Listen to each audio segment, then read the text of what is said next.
स्नेहनेस art of teaching या चॅनलवरती आपल्या सर्वांचं स्वागत आहे. विद्यार्थी मित्रांनो, बार्टी, आरती, सारथी आणि महाज्योती या संदर्भाने हा व्हिडिओ बनवतो आहे.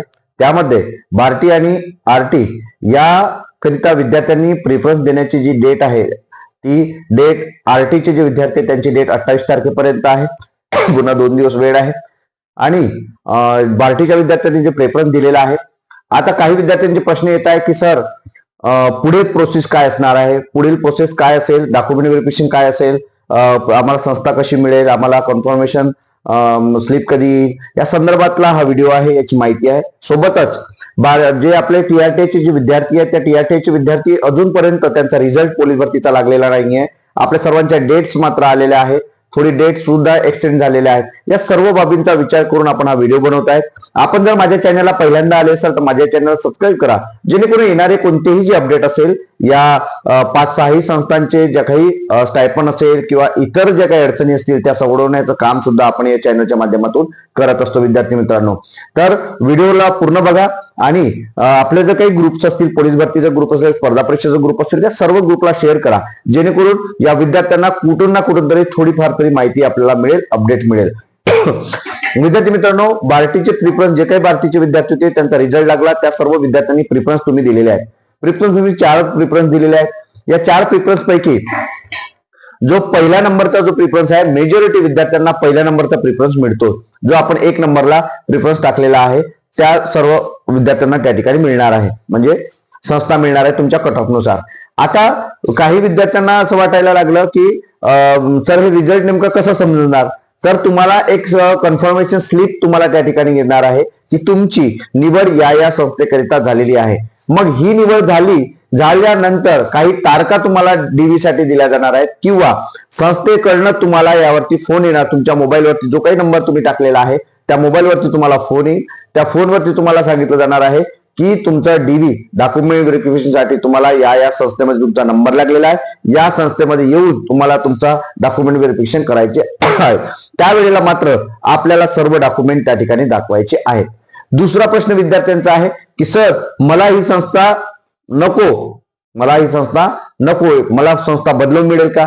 तर त्या विद्यार्थ्यांना सांगू इच्छितो की विद्यार्थी मित्रांनो, त्या कन्फर्मेशन स्लिपच्या खालीच त्या ठिकाणी लिहिलेलं आहे की कोणत्याही क्षणी तुम्हाला कोणतीही संस्था बदलवून मिळणार नाही. कारण त्यासाठीच ते 4 पेपर्स तुम्हाला देतात आणि पसंतीक्रम टाकायला लावतात. यासाठी नाही की तुम्हाला 10 वेळा बदलवून मिळेल. पसंतीक्रम यासाठी असते की तुम्हाला तुमची आवडती संस्था कोणती आहे.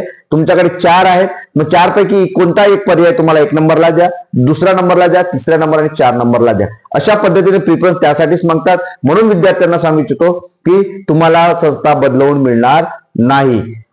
हे डॉक्युमेंटचं प्रोसेस झालं.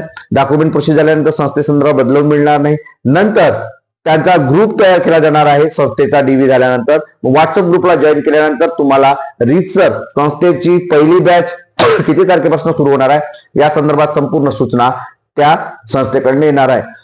त्यानंतर स्टायपनची जी काही प्रक्रिया असेल त्याला 1 ते 2 महिने त्या ठिकाणी लागणार आहे. कारण तुमचा जो व्हॉट्सअपला अकाउंट नंबर आहे तो अकाउंट नंबर हा नॅशनलाइज बँकेतला आहे की नाही, त्यानंतर केवायसी झाले आहे की नाही, या सर्व प्रोसेसला तुम्हाला 2 महिने लागत असते. त्यामुळं पहिला जो स्टायपन आहे तो वेळ लागतो. 1.5 ते 2 महिन्याने आपल्या त्या विद्यार्थ्यांचं स्टायपन तुमच्या अकाउंटला विद्यार्थी मित्रांनो येत असते. आणि जर काही अडचणी आल्या, कोणत्या संस्थेकडून तुम्हाला पुस्तकं दिले नाहीत, तुम्हाला संस्थेने लायब्ररी दिली नाही, प्रशिक्षण बरोबर देत नाहीत, तर डिस्क्रिप्शन बॉक्समध्ये माझा नंबर सुद्धा आहे, ग्रुप आहेत, जे चॅनल आहे त्या सर्व याला तुम्हाला जुळायचं आहे. त्यावर तुम्ही मेसेज करू शकता की ही संस्था आम्हा सर्व विद्यार्थ्यांना बरोबर प्रोव्हाइड करत नाही, आम्हाला क्लासेस बरोबर घेत नाही, काहीच करत नाहीत, फक्त त्यात मात्र प्रेझेंट घेतली जाते. अशा पद्धतीने जर तुम्ही आम्हाला सूचना दिली तर आपण त्या संस्थांना भेटून त्याची कारवाई करण्यासाठी आपण तत्पर आहोत. विद्यार्थी मित्रांनो, स्टायपन जर अडवून ठेवलं असेल किंवा विद्यार्थ्यांनी तुमच्या अडवून ठेवलं असेल त्या संदर्भात सुद्धा आपल्याला अडचण निर्माण होत असेल तर आपल्याकडे उपाय आहे. दुसरा प्रश्न जो होता आपला की जे टीआरटीचे जे आपले बांधव आहेत, आदिवासी बांधव आहेत, त्या आदिवासी बांधवांना सांगू इच्छितो की अजूनपर्यंत पोलीस भरतीचा रिझल्ट लागलेला नाही. त्यामागची कारणं आपण वारंवार सांगू इच्छितो की जे काही विद्यार्थी पुण्यात असतात त्यांना सर्वांना सांगू इच्छितो की आपण एकत्र जेव्हापर्यंत येणार नाही, आपल्या संघटनांच्या माध्यमातून जेव्हापर्यंत यांच्यावरती प्रेशर आणणार नाही तेव्हापर्यंत हा रिझल्ट लागणार नाही. कारण वारंवार आपल्याला त्रास देण्याचं काम, अन्यायकारक धोरण हे आदिवासीच्या विरुद्ध करण्याचं शासन आपल्याला या ठिकाणी दिसत आहे. तर त्यांना सांगू इच्छितो की आपण एकत्र येऊन आपल्याला या ठिकाणी भेट गरजेची आहे आणि रिझल्ट का लागत नाही किंवा का लावला गेला नाही, का जाणीवपूर्वक आपल्यासाठी आपल्यावर अन्याय केला जातो याची जाब विचारणं, कारण विचारणं हे आपल्या सर्वांना, नेते मंडळी असतील, आपल्या विद्यार्थ्यांना सुद्धा एकत्र येऊन आपल्याला काम करावं लागेल.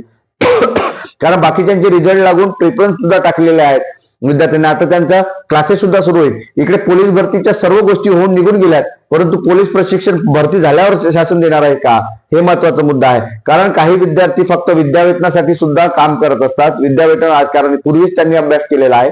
मग या विद्यार्थ्यांना नागपूर सारख्या ठिकाणी, कोल्हापूर सारख्या ठिकाणी, पालघर सारख्या ठिकाणी, अशा जिल्ह्याच्या ठिकाणी राहून जेव्हा पोलीस भरती करावं लागतं, लायब्ररीत जावं लागतं, यासाठी घरून पैसे मागावे लागते. आणि अशा वेळेला जर आपल्याला हे विद्यावेतन मिळून जर पाठबळ मिळेल तर विद्यार्थ्यांना पुन्हा भरतीला बळ मिळेल. विद्यार्थी अभ्यासाकडे चांगल्या दृष्टीनं ते पाहू शकतात किंवा चांगला अभ्यास ते करू शकतात आणि यामुळे त्या विद्यार्थ्यांचा रिझल्ट येऊ शकते. याचा विचार शासन मात्र करत नाही. म्हणून जाणीवपूर्वक रिझल्ट पेंडिंग ठेवत आहेत का, हा सुद्धा प्रश्न आपल्या विद्यार्थ्यांपुढे पडला आहे. म्हणून सर्वांनी एकत्र येऊन यांना जबाब विचारावा लागेल. त्याशिवाय आपल्याकडे पर्याय नाही विद्यार्थी मित्रांनो. म्हणून सर्व विद्यार्थ्यांना सांगू इच्छितो की आपल्याला जर पुण्यामध्ये जायचं असेल तर आवर्जून मला फोन करा. आपण त्या ठिकाणी आपण सर्व विद्यार्थी, पुण्यातील जे विद्यार्थी आहेत त्या सर्वांनी ग्रुपला मेसेज करायचा आहे की तुम्ही पुण्यातील किती विद्यार्थी आहेत जे आपल्याला TRT ला भेट देता येईल, बार्टीला भेट देता येईल, ज्या माध्यमातून आपले सर्व विद्यार्थी, मग समाज कल्याणमध्ये राहणारे विद्यार्थी असतील किंवा आदिवासी वसतिगृहात राहणारे विद्यार्थी असतील किंवा स्पर्धा परीक्षा करणारे विद्यार्थी असतील किंवा पोलीस भरती करणारे विद्यार्थी असतील, तर या माध्यमातून आपल्या बांधवांसाठी एकत्र येऊन आपल्याला हे काम करावं लागेल विद्यार्थी मित्रांनो. तेव्हाच कुठे हा TRTचा रिझल्ट लागणार आहे.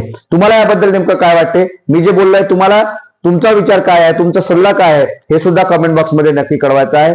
आणि डिस्क्रिप्शन बॉक्समध्ये जे लिंक दिली आहे त्यावर लिंकवरून तुम्ही 3 ग्रुप दिले आहेत, त्या 3 ग्रुपला जॉईन व्हा, जेणेकरून तुम्हाला मला प्रश्न विचारतील, तुम्हाला पर्सनल मेसेज तुम्हाला करता येईल विद्यार्थी मित्रांनो. आजच्यासाठी एवढंच. धन्यवाद.